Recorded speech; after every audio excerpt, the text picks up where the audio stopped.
बर्बरीक महाभारत काल के महान योद्धा और भीम के पौत्र हैं, जिन्हें आज खाटू श्याम जी के रूप में पूजा जाता है।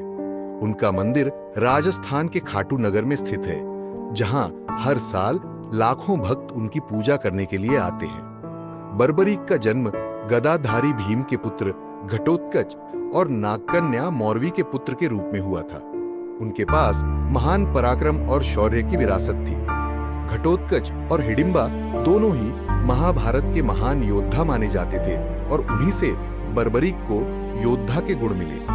अगर आपको ये रोचक कहानियां पसंद हैं, तो हमारे चैनल सनातनी सोल को सब्सक्राइब करना न भूलें। बाल्यकाल से ही बर्बरीक को युद्ध कला में रुचि थी और उन्होंने भगवान शिव से युद्ध की अद्वितीय कला प्राप्त की। बर्बरीक के पास 3 अद्भुत बाण थे, जिन्हें उन्होंने तपस्या के द्वारा प्राप्त किया था।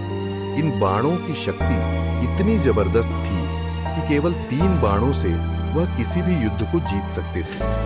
उनके पास भगवान शिव द्वारा दिया गया धनुष भी था। उनकी यह ताकत और सिद्धि उन्हें महाभारत के युद्ध में एक महत्वपूर्ण पात्र बनाती है। बर्बरीक के 3 बाणों की शक्ति यह थी कि पहला बाण उनके शत्रुओं को चिन्हित करता, दूसरा बाण उन पर प्रहार करता और तीसरा बाण सभी को खत्म कर वापस धनुष में लौट आता। महाभारत का युद्ध आरंभ होने वाला था।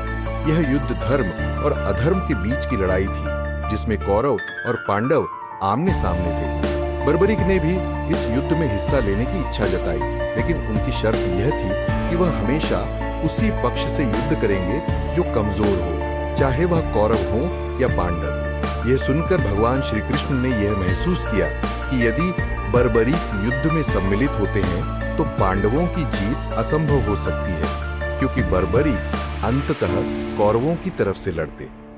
भगवान श्री कृष्ण ने बर्बरीक से मिलने का निश्चय किया और साधारण ब्राह्मण के रूप में उनके पास पहुंचे। श्री कृष्ण के ब्राह्मण रूप को देखकर बर्बरीक ने प्रणाम किया। श्री कृष्ण ने उनसे पूछा कि वे कहां जा रहे हैं और किस उद्देश्य से। बर्बरीक ने बताया कि वह महाभारत के युद्ध में भाग लेने जा रहे हैं और उनकी नीति के अनुसार वे कमजोर पक्ष का साथ देंगे।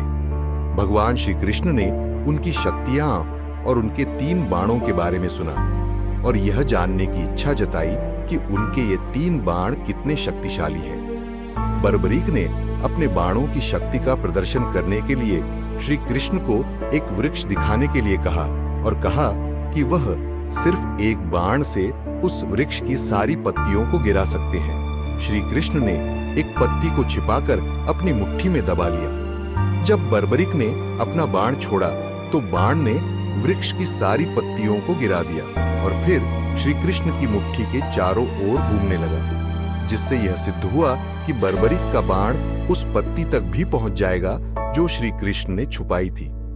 यह देखकर श्री कृष्ण ने उनकी शक्ति को पहचाना और महसूस किया कि उनका युद्ध में सम्मिलित होना किसी एक पक्ष की पूरी हार सुनिश्चित कर सकता है। इसके बाद श्री कृष्ण ने बर्बरीक से कहा कि युद्ध के वास्तविक परिणाम को देखने के लिए उन्हें अपना सिर बलिदान के रूप में देना होगा।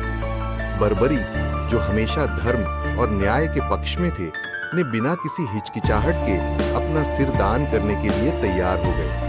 उन्होंने श्री कृष्ण से कहा कि यदि उनका सिर बलिदान होता है तो वह युद्ध का साक्षी बनना चाहते हैं। श्री कृष्ण ने उनकी इस इच्छा को स्वीकार किया और बर्बरीक का सिर एक ऊंचे स्थान पर रख दिया, जहां से वह पूरे युद्ध को देख सके। बर्बरीक के इस महान बलिदान के बाद भगवान श्री कृष्ण ने उन्हें वरदान दिया कि कलयुग में वह श्याम के नाम से पूजे जाएंगे और जो भी उन्हें सच्चे मन से याद करेगा उसकी हर मनोकामना पूरी होगी। इस प्रकार बर्बरीक को खाटू श्याम जी के रूप में पूजा जाना शुरू हुआ। अगर आपको यह कहानी पसंद आई तो हमारे चैनल सनातनी सोल को सब्सक्राइब, लाइक और शेयर करना न भूलें।